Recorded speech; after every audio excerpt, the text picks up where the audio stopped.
warahmatullahi wabarakatuh. Waalaikumsalam warahmatullahi wabarakatuh. Selamat pagi anak-anak. Pagi Pagi, Bu. Bu. Sebelum memulai pelajaran pada hari ini, sebaiknya kita berdoa dulu. Baiklah ketua kelas untuk dipimpin doanya. Oke. Semua siap berdoa, mulai. Bismillahirrahmanirrahim. Amin. Doa selesai. Ya, terima kasih anak-anak. Siapa aja yang nggak masuk hari ini? Masuk semua Bu. Nihil. Yang nggak masuk Desti Bu. Nggak tahu Kenapa dia? kenapa Bu. Alhamdulillah ya, saat ini kita dapat berkumpul untuk menjalankan hasil pembelajaran pada saat ini. Di sini Ibu akan menjelaskan tentang iman kepada Rasul. Ada yang sudah tahu belum? Iman kepada Rasul seperti apa? Tahu. Sini Ibu jelaskan dulu ya. Iman kepada Rasul. Iman kepada Rasul itu berasal dari bahasa Arab yang berarti percaya, dan iman yang berarti meyakini dalam hati, mengucapkan dengan lisan dan mengerjakan dengan perbuatan. Ada yang tahu contohnya seperti apa? Enggak, Bu. Enggak Bu. Nah, di sini Ibu jelaskan dari iman kepada Rasul ini. Di sini ada Quran surat An-An'am ayat 48. Ibu minta kita baca bareng-bareng ya. Dari surat Al-An'am ayat 48 ini. Ayo anak-anak, dibaca bareng-bareng. Bismillahirrahmanirrahim. Wa ma nursilul mursalina illa mubashshirina wa munzirin. Faman amana wa aslaha fala khaufun alaihim wa la hum yahzanun. Artinya, coba Diki baca. Maju aja Bu ya, saya nggak kelihatan.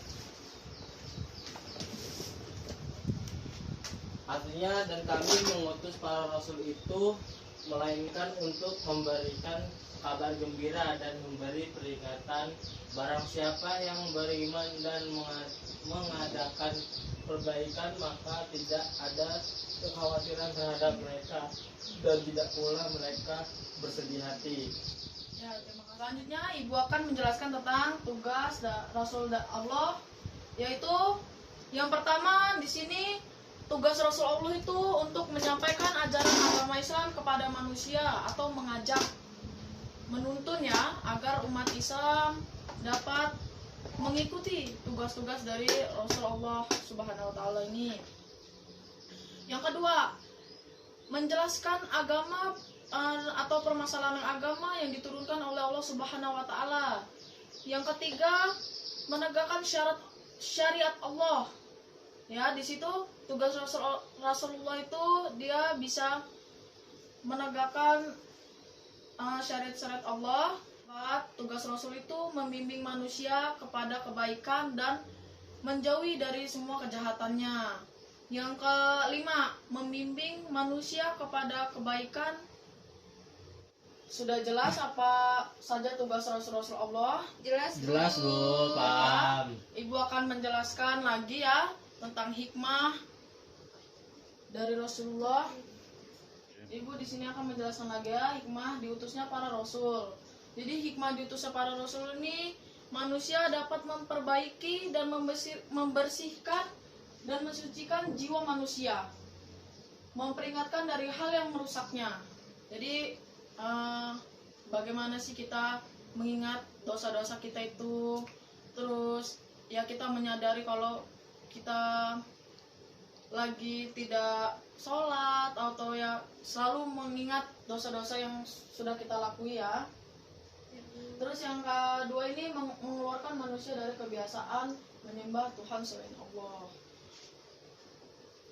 Yang ketiga, menjelaskan kepada manusia mengenai masalah gaib yang tidak dicapai oleh akal. Apa sih masalah gaib yang tidak dicapai oleh akal itu? Seperti contohnya itu hari kiamat, terus meninggal, itu kan kita tidak tahu tuh. seperti apa nanti hidup kita ke depannya, terus kapan kita meninggal, kapan hari kiamat itu akan hadir, itu ya. Ya, Bu. Terus yang keempat itu sebagai suri tauladan yang baik untuk manusia. Jadi Rasulullah itu mengajarkan kita untuk menjadi manusia yang baik dan bermanfaat sesama manusia. Sudah jelas ya di sini hikmah dan untuk diutusnya para rasul itu apa dan seperti apa. Di sini bisa untuk anak-anak menjalankannya ya untuk setiap hari. Iya, Bu. Baiklah, saat ini Ibu akan menjelaskan lagi fungsi iman kepada Rasulullah. Bertambahnya iman kepada Allah Subhanahu wa taala itu termasuk fungsi iman kepada Rasulullah. Terus jika kita mau mengamalkan apa yang disampaikan para rasul, itu kita bisa mengikuti contoh-contoh ya perilaku yang sudah diajarkan. Terus kita juga dapat rahmat dari Allah Subhanahu wa taala jika kita dapat mengamati lagi, kita pelajari lagi lebih dalam, itu mungkin kita bisa mengikuti sifat-sifat baik ya dari Rasulullah. Terus lebih mencintai dan menghormati Rasul atas perjuangannya. Ada yang tahu di sini apa saja sih perjuangan Rasulullah itu apa? Perjuangan menegakkan agama Islam, Bu. Selain menegakkan agama Islam. Nggak tahu, Bu.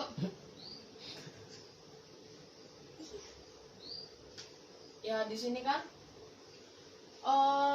perjuangannya Rasul itu sangat berat ya untuk menegakkan agama Islam. Terus sampai saat ini pun kita harus lebih mencintai para Rasul kita, dan kita juga selain kita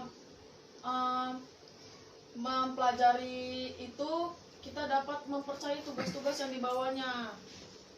Baik ya, sudah jelas semua apa itu fungsi iman. Terus ada yang tahu di sini sifat-sifat Rasulullah itu yang dapat kita amalkan adalah 4. Yang pertama sidik, yang berarti benar, amanah dapat dipercaya, fatonah itu menyampaikan, dan tablik itu cerdas ya. Ada yang bisa di sini mengamalkan sifat-sifat Rasulullah untuk kehidupan sehari-hari? Bisa, Bu. Sudah jelas ya apa yang Ibu jelaskan. Di sini Ibu nanti punya tugas untuk kalian. Ibu minta untuk semuanya. Baiklah, sudah jelas tadi ya apa yang Ibu tak sampaikan tentang sifat dan tugas Rasul dan pengertian Rasul kan atau lain sebagainya. Di sini Ibu ingin bertanya kepada kalian, maju satu-satu ya. Apakah ada yang tahu sifat-sifat Rasulullah? Saya, Bu. Ya, coba Nak Indah maju ke depan. Apa saja sifat-sifat Rasulullah? Ini saya akan menjelaskan arti dari sifat-sifat Nabi. Yang pertama sidik, yaitu jujur. Terus yang kedua amanah, dapat dipercaya. Tablik, cerdas. Fatonah, menyampaikan. Ya, terima kasih untuk Nak Indah. Baiklah, materi iman kepada Rasul itu telah Ibu sampaikan dan sudah mengerti ya anak-anak. Mengerti, Bu.